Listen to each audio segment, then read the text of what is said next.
home educating mum of 3 from London. Been home educating all my children's lives. Eldest is 10, and today I'm going to be talking about the expense of home education in the UK, particularly London, where I live. London, borderline Essex, London, Essex. Firstly, as I do keep mentioning a lot, that home ed does vary from family to family. So essentially, home ed is as expensive as you want it to be. You can do it on a shoestring, or you can have the biggest budget and join my lovely friend Tracey and her group, who will be going to Japan, and she's booked the Maldives, and she goes to wonderful places, which I'm hoping to join her soon. Has to get our passports ready and the funds raised for them, but for the lovely trips. But yeah, so curriculum wise, you don't have to follow the national curriculum, but you can, and you can get it for free and you can follow that, or you can choose. There's also other resources that are free. There's something called Easy Peasy Homeschool. That's a Christian curriculum, and it is online, and you just download and you print from there, and you can do it online. We did that for a little bit when my children were young, but then I found them too young to be just at the computer most of the day. I'm definitely much more eclectic in my approach of home ed, where I like the balance of theory work, but not for the whole day, because I like us to get some fresh air, explore outside, do activities. I feel like education, learning can be done not just at home, not just in the books or online. And I do love exploring and giving my children a layered learning experience, so book and actually experiencing it. The great thing about home ed is that a lot of companies will offer discounts for call them usually their home ed rates. So obviously off-peak times, there'll usually be quiet times anyway. They'll offer us home eders a cheap rate. For example, London Zoo, I think we pay about £8. And Tower of London, they charge about £4. A lot of the castles, we've been to Windsor Castle and Warwick Castle, they were in the region of £6 to £8. That includes a talk as well, an actual workshop. For instance, we went to Butlins a few weeks ago. Okay, that wasn't particularly home ed, but if you want to do your half term, out of the half term, you can take advantage of the off-peak rates of holidays. So we only paid about £100 for our 3-bedroom apartment in Bognor Regis, Butlins. Last year we went caravanning to where did we go? Norwich, Caister-on-Sea, and that cost about £300, which was for the week. We can use all of the facilities were all open, and we could use them. There's actually about 30 families from our classical conversations community, so it was just one big jolly happy time with that, and no one wanted to leave. So we have, there are some positives of obviously home educating. You can travel off peak. My friend just got tickets to go to Poland for £29, which is amazing. You can travel long haul for cheaper out of season. So not just travelling, but trips locally as well. You can get them cheap. Our local trampoline park offers home ed rates at only £5 in the daytime. We have my kids do swimming lessons for £2.70 in Basildon. Their ice skating lesson is £8.50 for a 20-minute lesson, an hour and a half skate on the ice. What else do they do? You know, it's what you want them to do. Our curriculum, we've chosen to follow a curriculum called Classical Conversations. It provides you with all the resources, all the support. It goes up until they're 18 years old, part of a community, and it costs about, from the age of 4 to 8, they just do something called the foundations class, and that works out about 400, roughly around £500 a year. That, and then as they get older, you add another strand to that, which bumps it up to just around 800. I'm giving ballpark figures just to show you. So for our children, we've chosen to have that cost for their curriculum, but it's totally worth it for us. And my role as the leader in that community does subsidize a lot of that cost, so you know, it kind of pays off itself. But even if it wasn't, we would pay, because honestly it is they're getting such a high level of education, and for what it is, it's peanuts, to be honest, comparative to what the value you get anyway. So we are a single income family. So my husband, he's the only one that works. He's the breadwinner, and I concentrate on the children.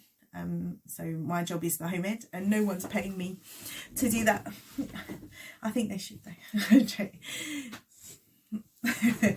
But so I feel like, you know, they're actually getting quite a high level of education.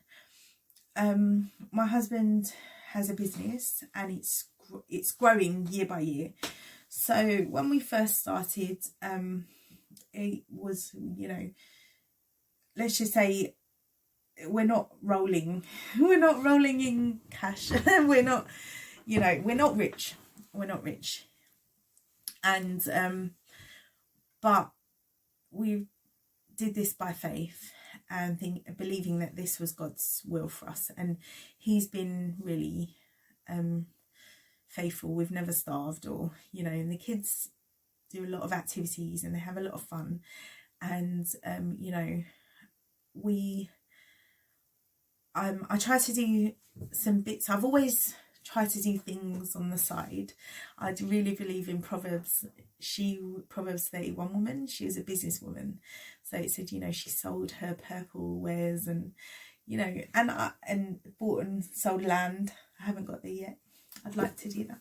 But you know, I try to help where I can, selling things on eBay, or now Vinted, the new place, or, you know, just the odd jobs here. I've had odd jobs throughout, just to help, and I think every little helps. And, you know, but I'm so grateful for my husband. He's diligent, and he's you know, he works hard, and he is very serious about his role, and very aware.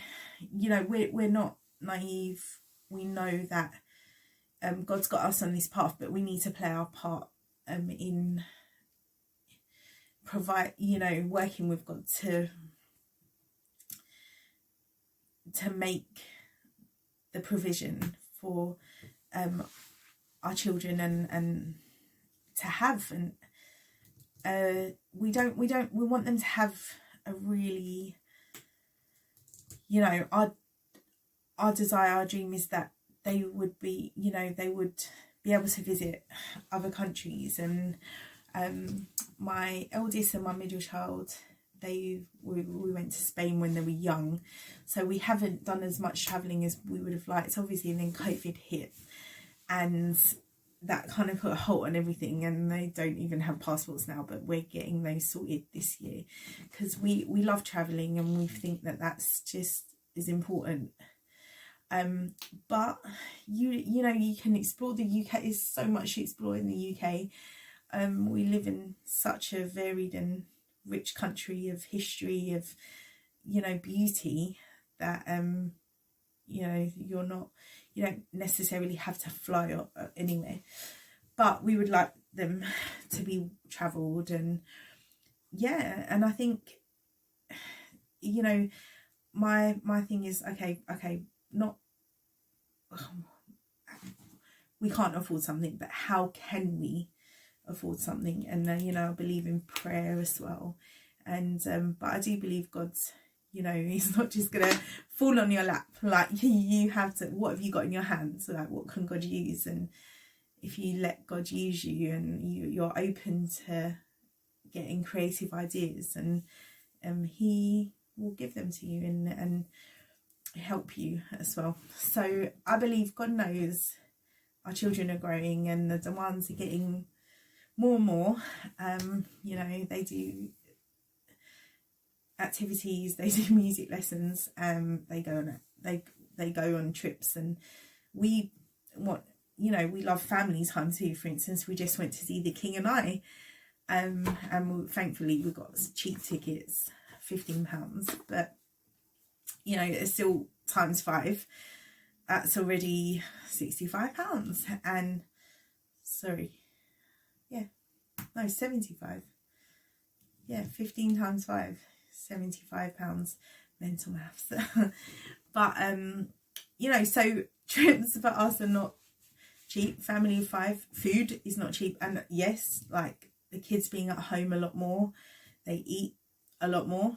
It makes me laugh when my friends whose children go to school and they moan about the holidays. Oh, or I see on social media, they're going to be eating. Oh, that's my life. But a good trip, they're usually just thirsty or bored. So get them to drink something, or get them doing something, and then they forget their hunger. Because it's interesting, when you're out, they're hardly ever hungry. I say hardly, but obviously they're growing, and you can't starve them, so you have to factor that in. Yes, food bill, energy bill, because you're at home more, so, you know, especially in winter, you need to think about heating and whatnot. And then I feel like they need a lot of equipment. Obviously you're taking on the brunt of the resources, because the government don't give you money to home educate. That's you know, that's down to you. So I get, you know, there's smart ways of looking for resources. I love Facebook Marketplace, eBay. You know, you can pick up some really vintage, really good for picking up things. And library, utilize your library, really good. People love to, I know people use Twinkle a lot. I don't use Twinkle, but my kids use Reading Eggs. They've just used it since they were little, so we've just kept with Reading Eggs. And yeah, so I couldn't give you an exact figure, because it changes depending on how many trips, or where we're going, or what we're doing. You know, if you're going on holiday, or if you're going on, and trip prices, they vary. So I've spent, I don't know, like up to £100 on one trip, or could be something as small as £10, or free. Pizza Express do free homemade pizza making. I love those odds. So they get to eat pizza for breakfast, because they're usually in the morning. Or even just exploring the forest, or, oh, my kids used to go to a forest school. But if you're on benefits as well, they give some places give free places. I know Kew Gardens now, they're letting people in for like £3 if you're on benefit. That's another thing to check out. But yeah, you can get free curriculum. There's a website, I know someone uses, Khan Academy. You can get resources there for free. The Good and the Beautiful, you can get resources there for free. But in case you're you might not want to, you might want to be aware that they're based on the Seventh-day Adventist doctrine, I think. So if you don't want to use that. I've never used that. I only used Easy Peasy Homeschool, and they were very good. Yeah, so, or you can buy curriculum. They're all different prices. I think the best thing to do is pray, research what God wants you to do. And as I say, you know, there are meetups, just general meetups in the park. But I think, or, you know, exploring gaming online. My kids don't game yet, but, you know, I think, yeah, homeschool's as expensive or as cheap as you want it to be. I just think that, yeah, just do what's best for your family, but think outside the box. And we're even getting our children to start thinking about how they can make money, how they can fund some of the things they want to do. But yeah, is it expensive? Yes and no. Yes and no. It might be hard if I think when you're in business, we don't have a set income. We don't have a regular income. So I'm going to be honest, there might have been times where I've had to tighten the purse strings more than other times. So sometimes there's an increase and it's like, yay, let's celebrate. But sometimes I have to, but you know, God's been faithful, and I'm conscious about what we do, how much it costs, but like anything, you just have to budget, and budget your resources. But I'm very much okay, how can we make it happen? It's one of my husband's mottos as well.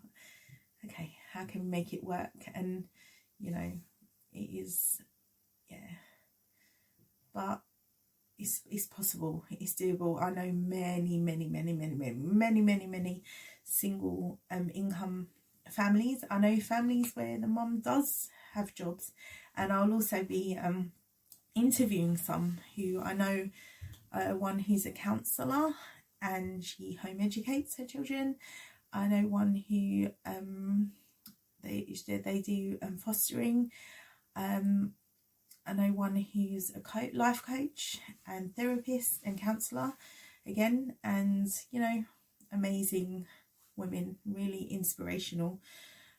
So I know one who's a doctor, and one who's a lecturer.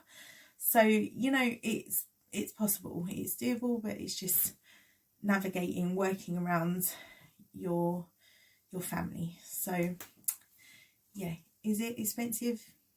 Yes and no. It's as expensive as you want it to be. Okay, God bless you, and see you in the next.